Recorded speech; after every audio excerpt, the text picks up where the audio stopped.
ஒருதலை காதலால் ஒரு மாணவி பள்ளியின் நுழைவாயிலுக்கு முன்பாகவே வெட்டி சரிக்கப்படுகிறாள் என்றால் அரச பயங்கரவாதமும் அரசும் இயங்குகிறதா என்கிற யோசனை நமக்கு. ராமநாதபுரம் மாவட்டம் ராமேஸ்வரம் என்கிற சேது கடலோரம் இன்றைக்கு சேராங்கோட்டை என்கிற இடத்திலே சேராமல் இருந்த பள்ளி மாணவியை சிதைத்திருக்கிறான். ஜாலினி என்கிற அந்த உறவுக்கார தங்கையை குப்புசாமி மகன் முனியர் எங்கே செல்லும் இந்த பாவி அந்த தாலாட்டில் பொதிந்திருக்கிற வார்த்தைகள் தான் இன்றைய சம்பவங்கள் நினைவு. காதலிக்க மறுத்ததால் கழுத்தில் கத்தியை வைத்து கொலை செய்கிற அளவிற்கு கொடூரமாக இந்த தேசம் மாறி. நேற்றைய தினம் பள்ளி மாணவி குத்தி கொலை செய்யப்பட்டிருக்கிறாள் என்ற செய்தி கேட்டதும் உடனடியாக அந்த பையன் படத்தை போட்டு வெளியில் அடையாளப்படுத்துறீங்க. பாதிக்கப்பட்ட அந்த அப்பாவி குடும்பம் காவல் நிலையத்தை போய் முற்றுகையிட்டு அந்த குற்றவாளி என்கிட்ட ஒப்படைங்கன்னு சொல்லுது. நீங்கள் கதவை சாத்திட்டீங்க, காவல்துறையை வச்சு மடக்குறீங்க. அதற்கான உரிமையை நீங்கள் எடுத்திருக்கிறீர்கள். மகிழ்ச்சி, வாழ்த்து. நாம் பேசி கொண்டிருக்கிற நேரத்தில் ஏதாவது ஒரு மூலையில் ஏதோ ஒரு தெருவில் யார் யாரையோ வெட்டி சாய்க்கிற அவல கொடுமை இந்த தேசத்தில் அரங்கேற்றம் செய்து கொண்டிருக்கிறார்கள். ஆளும் திருட்டு மாடல் ஆட்சி தார்மீக பொறுப்பேற்று ஆட்சி அதிகாரத்தை கைவிட்டு விட்டு வீட்டுக்கு செல்லலாம். 4 மாசமா பொறுத்துருங்க. 4 மாசத்துக்கு அப்புறம் ஆட்சி மாற்றங்கள் தமிழ்நாட்டில் உருவாகும். இன்னைக்கு நம்மளோட சிறப்பு நேர்காணல்ல முகில் அவர்கள் தான் இணைஞ்சிருக்காரு. சார் வணக்கம். சார் வணக்கம். இப்போ ராமநாதபுரம்ல ஒரு சம்பவம் நடந்திருக்கு. 12வது படிக்கக்கூடிய மாணவியை ஒருதலை பட்சமாக காதலிச்ச ஒருவர் கழுத்தறுத்து கொலை பண்ணியிருக்காரு. ஸோ இந்த விஷயங்கள் இளைஞர்கள் மத்தியில் இந்த குற்றச்சம்பவங்கள் அதிகரிச்சுட்டே வர மாதிரி இருக்காது. எங்கே செல்லும் இந்த பாதை இசைஞானுடைய இசைதான் எனக்கு நினைவுக்கு வரும். அந்த தாலாட்டில் பொதிந்திருக்கிற வார்த்தைகள் தான் இன்றைய சம்பவங்கள் நினைவு. காதலிக்க மறுத்ததால் கழுத்தில் கத்தியை வைத்து கொலை செய்கிற அளவிற்கு கொடூரமாக இந்த தேசம் மாறியிருக்கிறது. கண்ணகி பிறந்த தேசத்தில் இப்படி ஒரு சம்பவங்கள் தொடர்கதையாகி கொண்டிருக்கிறது என்பதை நினைத்து பார்க்கிற போதே நெஞ்சம். ராமநாதபுரம் மாவட்டம் ராமேஸ்வரம் என்கிற சேது கடலோரம் இன்றைக்கு சேராங்கோட்டை என்கிற இடத்திலே சேராமல் இருந்த பள்ளி மாணவியை சிதைத்திருக்கிறான். ஜாலினி என்கிற அந்த உறவுக்கார தங்கையை குப்புசாமி மகன் முனியராஜ் மீனவர் குடும்பத்தை சார்ந்தவர்கள். ஓடமே வாழ்க்கையாகி போன மீனவர்களுடைய வறிய வாழ்க்கையில் அவர்கள் வாழ்ந்து கொண்டிருந்தாலும் கூட கரைக்கு வந்து சேர்ந்தாலும் கண்ணீர் வற்றுவதில்லை என்பதற்கு இணங்க இன்றைக்கு ஒருதலை காதலால் ஒரு மாணவி பள்ளியின் நுழைவாயிலுக்கு முன்பாகவே வெட்டி சரிக்கப்படுகிறாள் என்றால் அரச பயங்கரவாதமும் அரசும் இயங்குகிறதா என்கிற ஒரு யோசனை நமக்கு. சாலினி படுகொலையோடு சேர்த்து தமிழ்நாட்டில் 7083.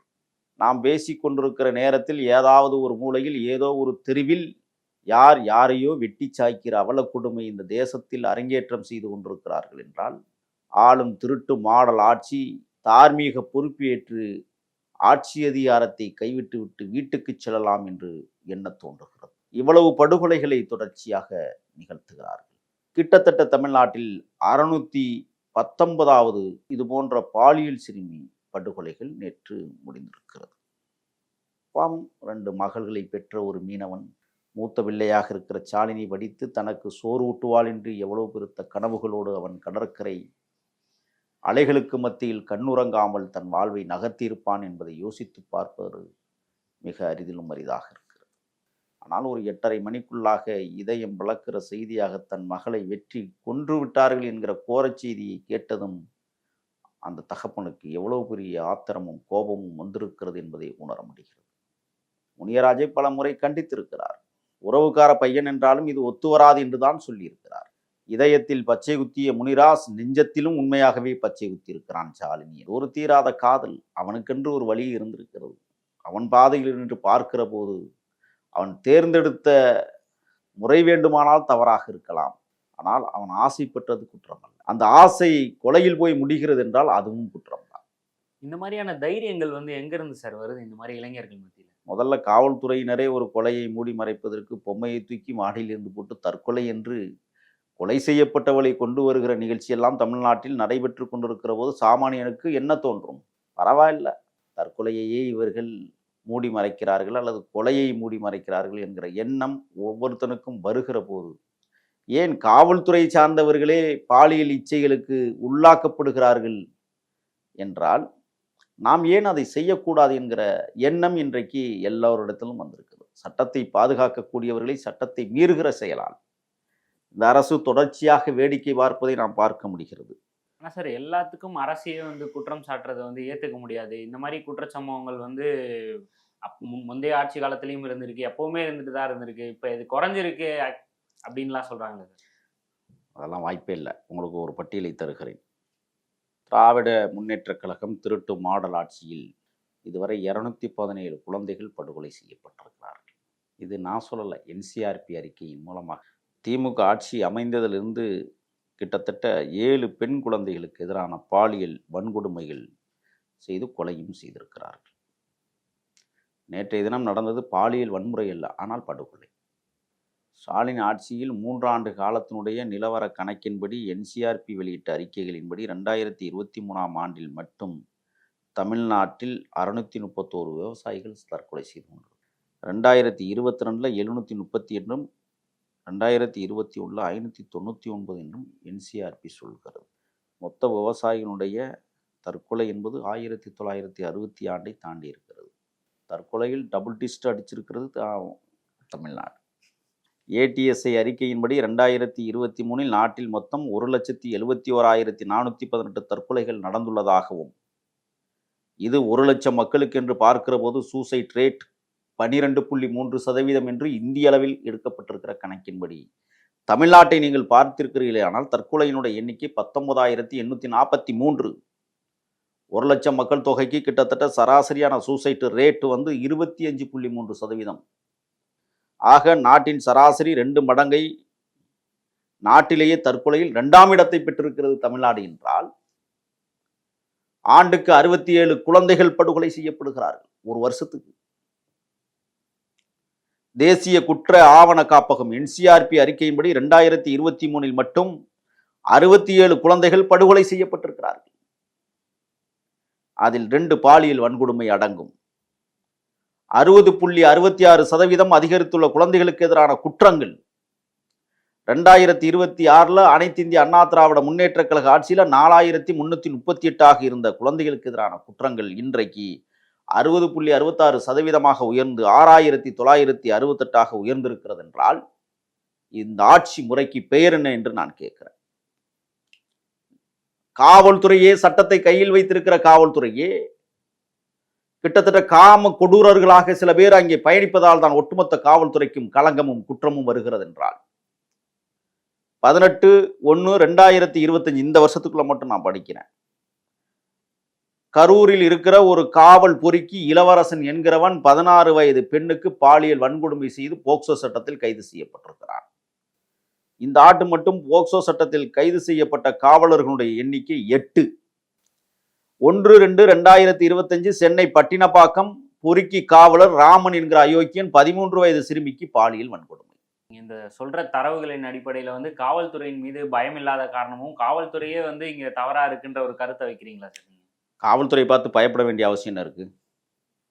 சட்டத்தை பார்த்து பயப்பட வேண்டும்.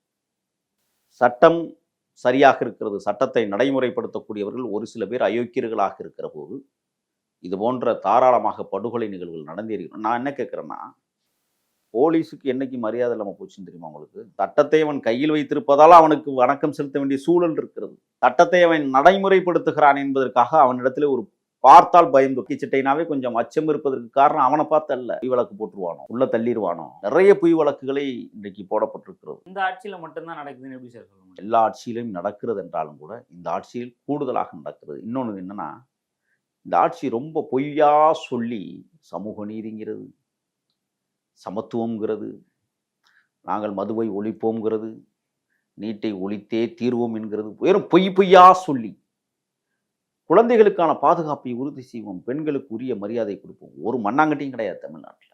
சார் ஆமாம் சார், புத்தக வெளியீட்டுல போய் புத்தகம்லாம் படித்து ரொம்ப சிறப்பான தமிழ்நாட்டை வழி நடத்திட்டு வரோம் அப்படின்லாம் சொல்லியிருக்காங்க. யாரு? துணை முதலமைச்சர் அவர்களா? அதனால தான் எத்தனை படுகொலைகள் நடந்துகிட்டு இருக்கா? இதுவரை 34 ஆணவ படுகொலைகள் நடந்திருக்கே. அதுக்கு தான் அறிவு திருவிழாவா? 39 இதுவரை கற்பழிப்பு மரணங்கள் நடந்திருக்கு. அதுக்காகவா? கோவை மாணவி கற்பழிக்கப்பட்ட விடயத்துல 3 பேர் குற்றவாளிகள் என்று சொல்லி 3 பேருக்கும் தோட்டாவை பாய்ச்சி இருக்கிறது. ஒவ்வொருத்தருக்கும் 2, 2 தோட்டா, ஒருத்தருக்கு 4 தோட்டா, இன்னொருத்தருக்கு 4 தோட்டா என்றால் ஒருத்தருக்கு 1 தோட்டா. கருப்பர் நகரத்தின் தங்க தலைவன் ஆம்ஸ்ட்ராங் படுகொலையில காவல்துறை என்ன செய்தது? திருவேங்கடம் பைக்கில் செல்லுகிறான், பொன்னை பாலு பைக்கில் பின்னால் உட்கார்ந்திருக்கிறான் என்று வரைபடம் போட்டு இந்த மக்களை ஏமாற்றினீர்களே. ஏன் அந்த மாணவி கற்பழிக்கப்பட்ட விவகாரத்தில் அந்த 3 பேருடைய முகத்தை காட்ட மறுக்கிறீர்கள்? உண்மை குற்றவாளிகளை மூடி மறைப்பதற்கா? இந்த குற்றச்சாட்டை நான் பகிரங்கப்படுத்துகிறேன். இதுவரை நீங்கள் அடையாளப்படுத்தினீங்க. நேத்து ராமேஸ்வரத்துல ஒரு தம்பி ஒரு புள்ளைய காதலிக்கிறதுக்காக வெட்டிட்டான், கொன்னுட்டான்னா உடனே அவன் புகைப்படம் வெளியிட்டீங்கல்ல. ஏன் கோவையில நீங்க அந்த மாணவி கற்பழிக்கப்பட்டவனுடைய அந்த கொடூரக்காரர்களின் முகத்தை காட்டவில்லை? உங்களுக்கு என்ன பிரச்சனை? சார் இதுக்கும் திமுகவுக்கும் என்ன சார் சம்மந்தம் இருக்கு? இந்த புகைப்படம் வந்திருக்கும், மேபி அதனால வெளியிட்டிருக்கலாம். யாவது புகைப்படம் உங்களுக்கு கிடைக்கலையா? 3 பேர் புகைப்படம் அந்த அரசுக்கே கிடைக்கலையா? தோல்வி அடைஞ்சிச்சா காவல்துறை? உள்ளாட்சி நிர்வாகங்கள் தோல்வி அடைந்திருக்கிறதா? என்ன பதில் இருக்கு? அப்ப கூட உடனடியான ஆக்ஷன் எடுத்திருக்காங்கல்ல. என்ன ஆக்ஷன் எடுத்தாங்க? சுட்டு பிடிச்சிருக்காங்க. பெரிய சாதனை. உங்களுக்கு வேலையே அதுதானே. அப்ப ஆம்ஸ்ட்ராங் மரண வழக்குல ஏன் இன்னும் 2 ஆண்டுகளாயும் சம்பவ சிந்தில கைது செய்யப்படவில்லை? அதை தம்பட்டம் முடிச்சு பேச வேண்டியது தானே.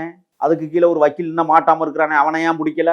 அரசு தானே ஆம்ஸ்ட்ராங் வழக்கை எடுத்து நடத்தணும். உங்களது காவல்துறை சரியாக இயங்கவில்லை என்றால் சிபிஐ விசாரணைக்கு உத்தரவிட வேண்டியதுதானே. சிபிஐக்கு உத்தரவிட்டது உயர்நீதிமன்றமும் உச்ச நீதிமன்றமும். ஆனால் 2 முறை போய் தடையாணை வாங்குவதற்கு முயற்சி செய்து இப்ப 2வது முறை சிபிஐ விசாரணைக்கு தற்காலிக தடையை நீங்கள் வாங்கியிருக்கிறீர்கள். என்ன அர்த்தம்? அப்ப குற்றவாளி வேற எங்க இல்லை, நீங்க தான்.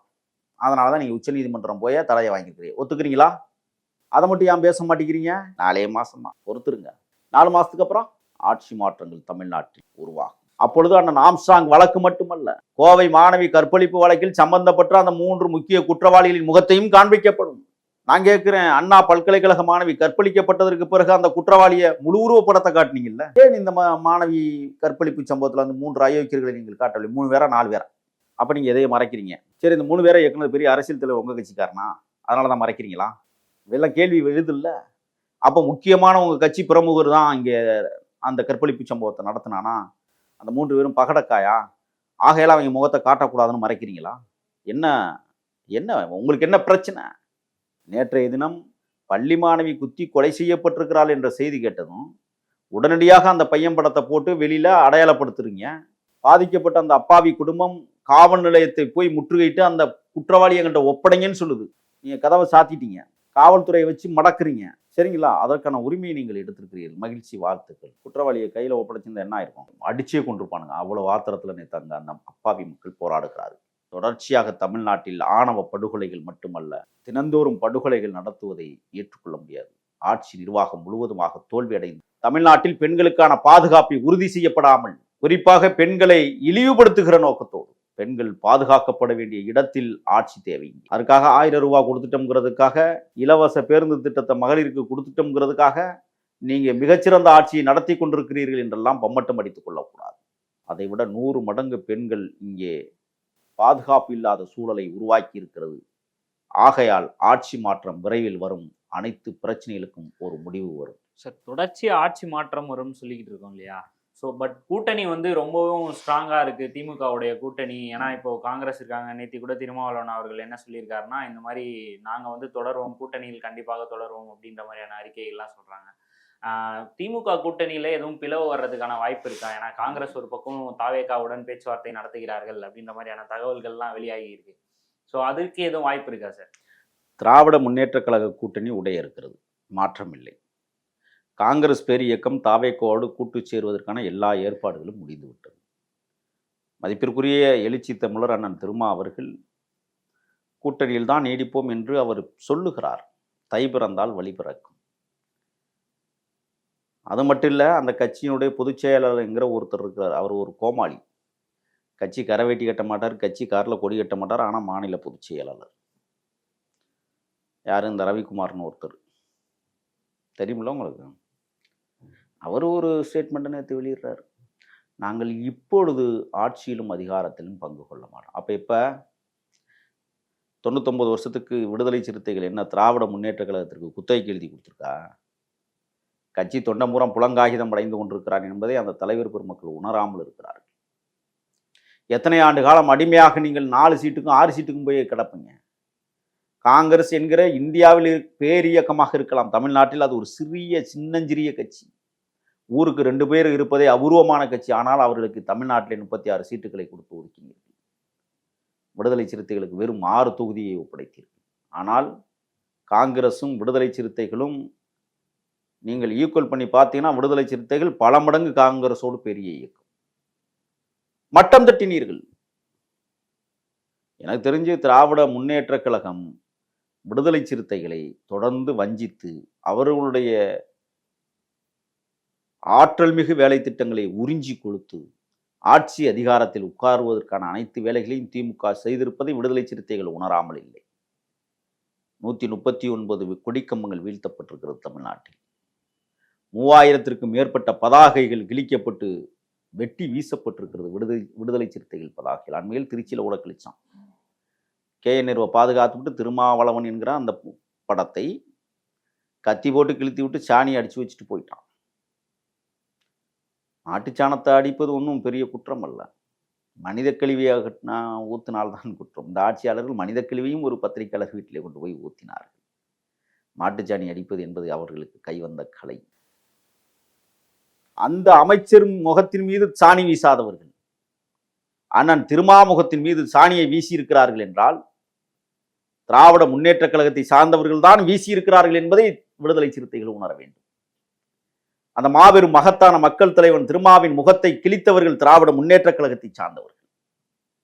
இதுக்கு என்ன பதில் இருக்கு? தொடர்ச்சியா கிழிப்பான், தொடர்ச்சியா அன்னி மனித மலத்தை கூட அடிப்பான்.